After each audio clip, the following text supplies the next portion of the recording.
Mobile फोनको नियमित रूपमा प्रयोग गरिरहँदाखेरि मोबाइल फोनमा रहेको एउटा एप्लिकेसन जसलाई हामीले क्यामेरा भनेर बुझ्छौँ, नियमित रूपमा हामीले क्यामेरा एप्लिकेसनलाई प्रयोग गरिरहेका हुन्छौँ। तपाईले थाहा हुनुपर्छ क्यामेरा एप्लिकेसनका भित्र 5 वटा यस्ता सेटिङ लुकेका छन् जसलाई प्रयोग गरेर हामीले क्यामेरालाई कुनै पनि बेलामा फोटो खिच्न वा भिडियो बनाउनको लागि एउटा फरक तरिकाले प्रयोग गर्न सकिन्छ। आज मैले तपाईलाई यी 5 वटा फिचरको बारेमा बताउन गएको छु जसलाई प्रयोग गरेर तपाईले सजिलैसँग आफ्नो क्यामेरालाई फरक तरिकाले युज गर्न सक्नुहुन्छ। यदि तपाईले पनि यसबारे जान्न चाहनुहुन्छ भने यो भिडियोलाई अन्तिमसम्म हेर्नुहोला। साथीहरु, यदि तपाईले यो भिडियोलाई YouTube च्यानल अन्तर्गत हेर्दै हुनुहुन्छ भने YouTube च्यानललाई सब्स्क्राइब गरिदिनु होला र यदि तपाईले यसलाई Facebook पेज अन्तर्गत हेर्दै हुनुहुन्छ भने Facebook पेजलाई लाइक गरिदिनु होला, जसले गर्दाखेरि आगामी समयमा आउने यस्तै खालका भिडियोहरू मिस हुने छैनन्। नमस्कार, म कृष्ण घिमिरे आजको यो भिडियोमा तपाईलाई स्वागत गर्न चाहन्छु। ल साथीहरु, टपिक सुरु गरौँ।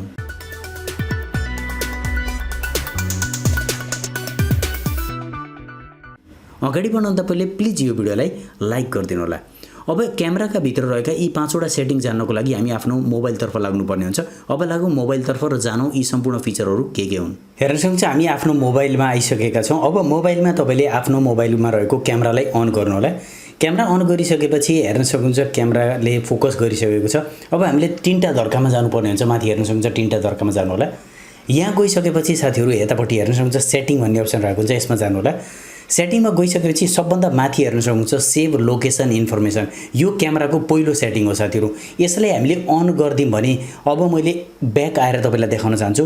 माथिपट्टि गएर तपाईले एकपटक चेक गर्नु होला तपाईको मोबाइलमा लोकेसन अन छ कि नै, यो कुरा चेक गर्नु होला, किनभने लोकेसन अन भयो भने मात्रै यसले काम गर्छ। अब हामीले डाइरेक्टली मोबाइलमा आएर डाइरेक्टली एउटा फोटो खिचौं। जसरी मानौं मैले यो फोटो खिचे।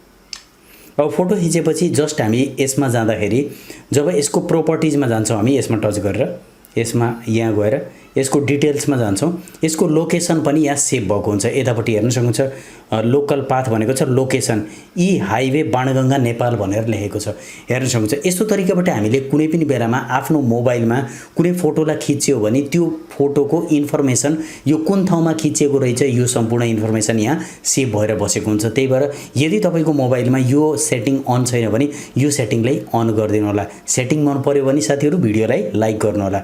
अब लागौं साथीहरु दोस्रो सेटिङको तर्फ। अब हामीले कुनै पनि बेलामा आफ्नो मोबाइललाई युज गर्दाखेरि जस्तै मानुस यहाँ म 3टा धर्कामा गएर सेटिङमा जान्छु।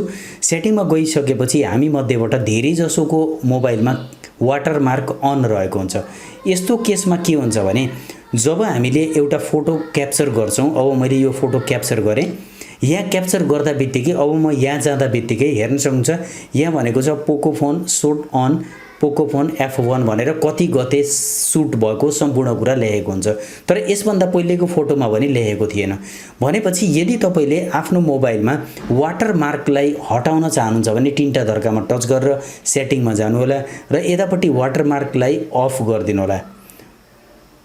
अब यस्तो तरिकाबाट तपाईले कुनै पनि फोटो खिच्नुहुन्छ भने त्यो फोटोमा वाटरमार्क आउँदैन। जस्तै अब म फेरि फोटो खिचेर देखाउँछु। अब हेर्न सक्नुहुन्छ यतापट्टि यसमा आएको छैन, यसमा आइरहेको छ।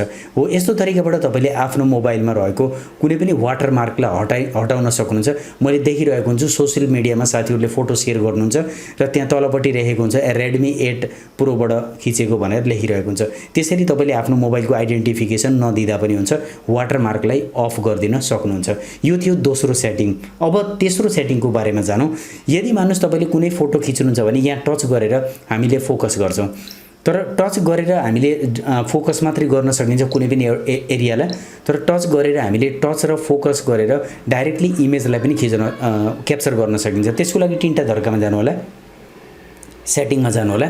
सेटिङमा गइसकेपछि अलिकति तल आउनुभयो भने साथीहरु तपाई फोकस एन्ड शूट भन्ने छ। यहाँ हेर्न सक्नुहुन्छ फोकस एन्ड शूट भन्ने अप्सनलाई अन गरिदिनु होला। अब यसले के गर्छ भने tap to focus then tap again to take a photo. अब के हुन्छ भने यदि तपाईले कुनै फोटोलाई खिच्न खोज्नु भएको छ, यसलाई फोकस गर्न खोज्नुभयो भने यहाँ टच गर्नुभयो भने फोकस हुन्छ, फोकस भयो। अब टच गर्नुभयो भने यसले फोटो खिच्दिन्छ। यसले गर्दा के हुन्छ भने कुनै पनि एउटा पर्टिकुलर एरियाको हामीले राम्रो फोटो खिच्न सकिन्छ। भनेपछि टच एन्ड सुट भन्ने जुन अप्सन छ त्यसलाई तपाईले आफ्नो मोबाइलमा अन गर्नु होला। यसबाट पनि तपाईले धेरै नै फाइदा लिन सक्नुहुन्छ। यो थियो हाम्रो तेस्रो सेटिङ। अब जाउँ चौथो सेटिङ तर्फ। कतिपय अवस्थामा हामीले कुनै पनि क्यूआर कोड स्क्यान गर्न पर्यो भने हामीले आफ्नो मोबाइलमा सफ्टवेयर राख्ने गर्दछौँ। तर साथीहरु मोबाइलका भित्र एउटा सेटिङ रहेको हुन्छ जसले अन गर्नुभयो भने तपाईले क्यूआर कोडलाई पनि स्क्यान गर्न सक्नुहुन्छ। यतापट्टि हेर्न सक्नुहुन्छ अप्सन रहेको छ स्क्यान क्यूआर कोड्स, यहाँनिर अन गरिदिनु होला। साथीहरु यो सम्पूर्ण सेटिङहरु मैले जुन बताइरहेको छु एमआई को फोनमा सबै फोनमा यो अवेलेबल हुन्छ।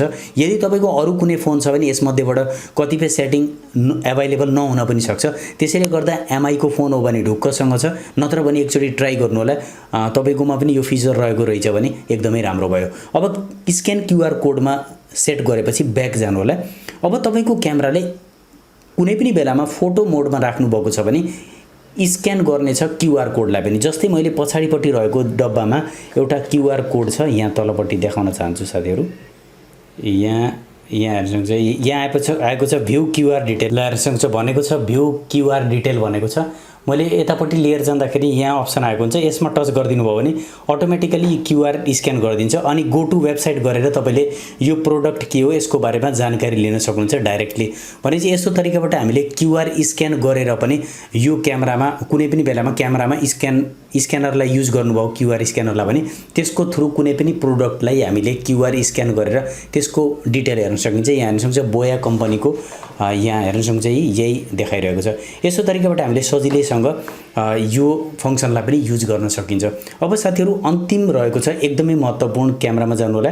अब क्यामेरामा गइसकेपछि कहिलेकाहीँ हामीले कुनै पनि फोटो खिच्दाखेरि जसरी मान्नुस् मैले एउटा फोटो खिच्न खोजे फ्रन्ट क्यामेराबाट, यहाँ हेर्न सक्नुहुन्छ फ्रन्ट क्यामेराबाट, र फ्रन्ट क्यामेराबाट मैले खिच्दाखेरि यहाँ माथि हेर्न सक्नुहुन्छ जुन क्यामेराको जुन हाम्रो क्यामेरा छ क्यामेरामा क्यानन लेखेको छ, यहाँ हेर्न सक्नुहुन्छ क्यामेरा क्यानन हो। यो क्यानन जुन छ उल्टे लेखेको छ। मैले फोटो खिच्छु र यतापट्टि तपाईलाई देखाउँछु, मैले हेर्न सक्नुहुन्छ उल्टे आएको छ। तर तपाईले यसलाई सिधा गराउन पनि सक्नुहुन्छ। यसको लागि पनि एउटा सेटिङ रहेको हुन्छ। त्यसको लागि यहाँ जानु होला तीनटा दर्कामा, त्यसपछि सेटिङमा जानु होला। सेटिङमा गइसकेपछि यहाँ अप्सन रहेको हुन्छ मिरर फ्रन्ट क्यामेरा भन्ने, यो अन रहेको छ, यसलाई अफ गरिदिनु होला। अब मैले यसबाट कुनै पनि फोटो खिच्छु फ्रन्टमा भने त्यस्तो अवस्थामा यहाँ हेर्न सक्नुहुन्छ अब क्यानन भनेर लेखिरहेको हुन्छ, यहाँ देखाइरहेको छ। अब जस्ट मैले एउटा फोटो खिचेँ, अब यहाँ गएर तपाईलाई देखाउन चाहन्छु, हेर्न सक्नुहुन्छ क्यानन भनेर यहाँ देखाइरहेको छ। तर अघि नैको हाम्रो जुन फोटो थियो त्यसमा भने क्यानन भनेर देखाइरहेको थिएन, यहाँ हेर्न सक्नुहुन्छ मिररमा उल्टे देखाइरहेको छ। यदि तपाईले यसलाई अन गर्नुभयो भने तपाईले आफ्नो फोटो खिच्दाखेरि पनि कहिलेकाहीँ अलिकति आफ्नो फोटो पनि राम्रो आएको हुँदैन। यदि तपाईले मिररलाई अफ गरिदिनु भयो भने त्यस्तो अवस्थामा एकदमै फोटो क्वालिटी राम्रो आउँछ। यी थिए साथीहरु 5 वटा सेटिङ जसलाई प्रयोग गरेर हामीले क्यामेराको छुट्टै आनन्द लिन सकिन्छ। यी सम्पूर्ण सेटिङ तपाईलाई मन परेका छन् भने लाइक गरिदिनु होला। ल हेर्न सक्नुहुन्छ यस्तो तरिकाबाट मोबाइलका भित्र रहेका यी 5 वटा सेटिङलाई हामीले प्रयोग गरेर क्यामेराको एउटा छुट्टै आनन्द लिन सकिन्छ। आशा गर्दछु यी 5 वटा सेटिङ पक्कै पनि तपाईले आफ्नो मोबाइलमा पनि प्रयोग गर्नुभएको छ होला। यदि तपाईले यी 5 वटा सेटिङ मध्येबाट पहिले पनि कुनै सेटिङलाई प्रयोग गरिराख्नु भएको थियो भने कमेन्ट सेक्सनमा कमेन्ट राख्न नभुल्नु होला। आशा गर्दछु यो भिडियो तपाईलाई मन परेको छ। भिडियो मन परेको छ भने लाइक गरिदिनु होला, धेरैभन्दा धेरै साथीहरुलाई भिडियो शेयर गरिदिनु होला। मनमा के जिज्ञासा छ भने कमेन्ट गरिदिनु होला। मलाई पर्सनली जोडिन चाहनुहुन्छ भने टेक्निकल भ्यू 71 इन्स्टाग्राम आइडीमा फलो गर्नु होला। आजको लागि यति राख्न चाहन्छु। छिट्टै नयाँ भिडियोमा भेट हुनेछ। धन्यवाद।